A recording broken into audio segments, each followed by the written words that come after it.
राधे राधे। पौष मास की कृष्ण पक्ष की एकादशी को सफला एकादशी कहा जाता है।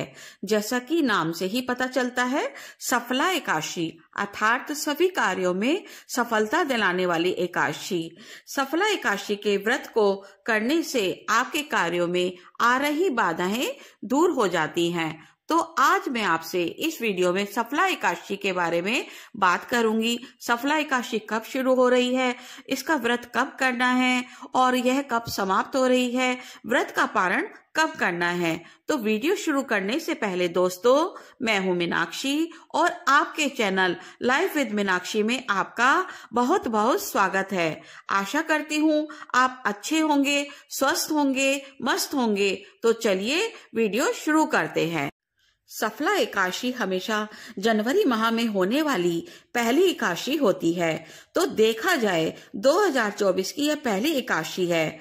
तो अगर आप इस दिन व्रत रखते हैं या बिना व्रत के भी भगवान श्री हरि की विधि विधान से पूजा करते हैं, तो इतना करने मात्र से ही भगवान श्री हरि की कृपा प्राप्त होती है और आपको आपके कार्यों में सफलता की प्राप्ति होती है। जीवन सफल हो जाता है सफला एकादशी का व्रत धारण करने से, ऐसा शास्त्रों का कथन है। आप व्रत धारण करते हैं तो अत्यंत श्रेष्ठ होता है। अगर किसी कारणवश आप व्रत धारण नहीं भी करते हैं तो एकादशी तिथि भगवान श्री हरि को समर्पित होने के कारण आप भगवान श्री हरि विष्णु की विधि विधान से पूजा कीजिए, उनके मंत्रों का जाप कीजिए, अपना आचार व्यवहार शुद्ध रखिए, अपने मन को भी शुद्ध रखिए, किसी भी प्रकार की निंदा चुगली से दूर रहें, संसार से मन हटाकर भगवान में ही लगा के रखिए। देखिए, एकादशी श्री हरि का तप की श्रेणी का व्रत है,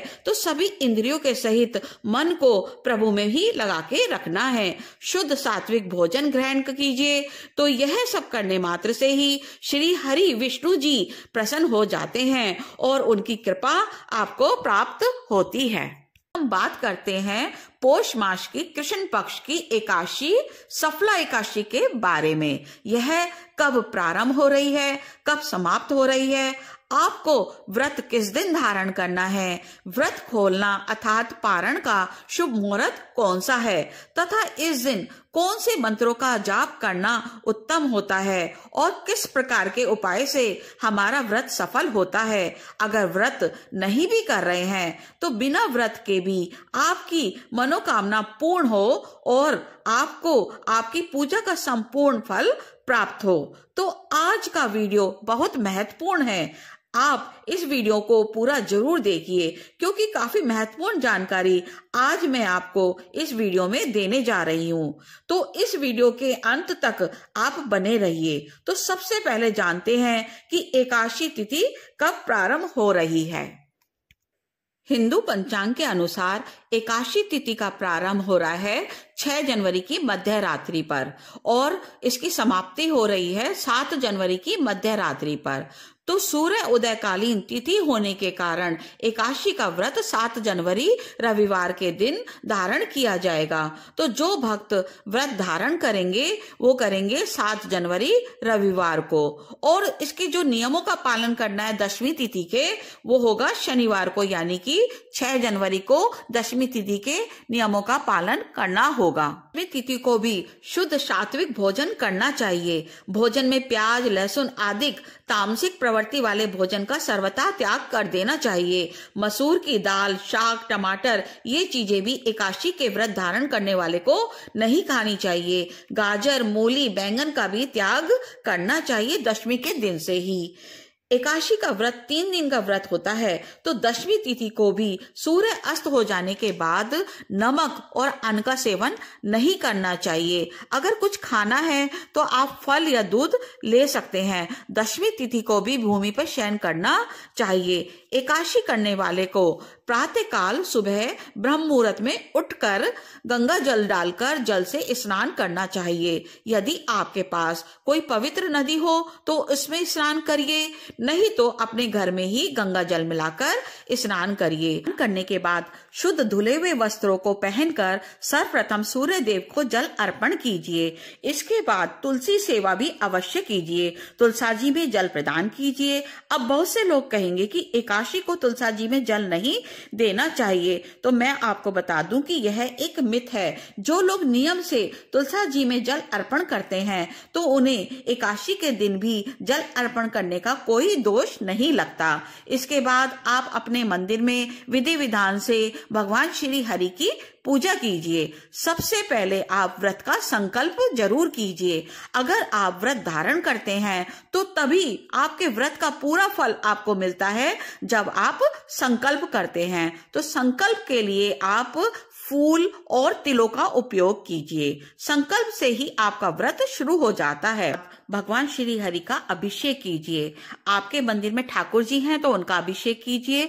अगर वो नहीं है तो लड्डू गोपाल आपके घर में होंगे तो आप उनका अभिषेक कीजिए। तो पीले रंग के वस्त्र अर्पित कीजिए, पीले रंग के पुष्पों को उनको चढ़ाएं। उसके बाद जो भी ऋतु फल है आप उनको समर्पित कीजिए और भगवान की प्रिय मिठाई का भोग अवश्य लगाएं, लेकिन उसमें तुलसा जी का पत्ता अवश्य रखें। तो एकादशी के दिन तुलसी पत्र नहीं तोड़ते तो एक दिन पहले ही तुलसी जी को तोड़कर रख लें ताकि आप पूजा व भोग में उनका उपयोग कर सके।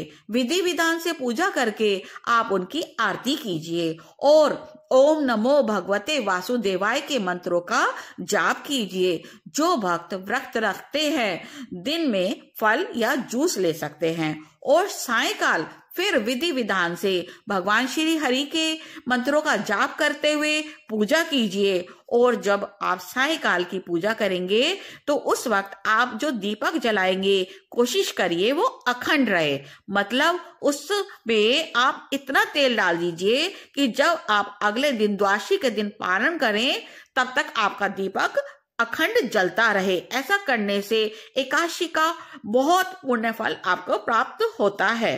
तो अगले दिन प्रातःकाल उठकर जल्दी स्नान कीजिए, यानी कि द्वादशी के दिन आप प्रातःकाल ब्रह्म मुहूर्त में उठिए और स्नान कीजिए। भगवान सूर्य देव को जल अर्पित की, भगवान श्री हरि की विधि विधान से पूजा कीजिए। उसके बाद आप दान की सामग्री निकाल कर रख लीजिए।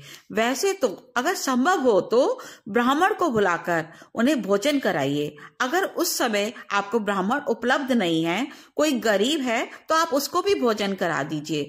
एकादशी के व्रत का यह नियम होता है कि द्वादशी तिथि में किसी को भोजन कराकर ही स्वयं भोजन ग्रहण करना होता है।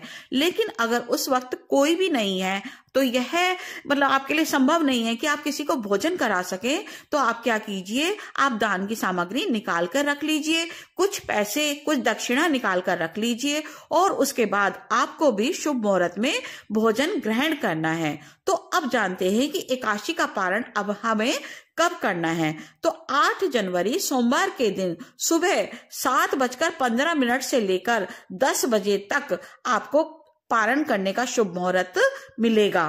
तो एकादशी करने वाले को पारण के शुभ मुहूर्त का ध्यान जरूर रखना चाहिए, तभी आपको आपके किए गए व्रत का संपूर्ण फल प्राप्त होता है।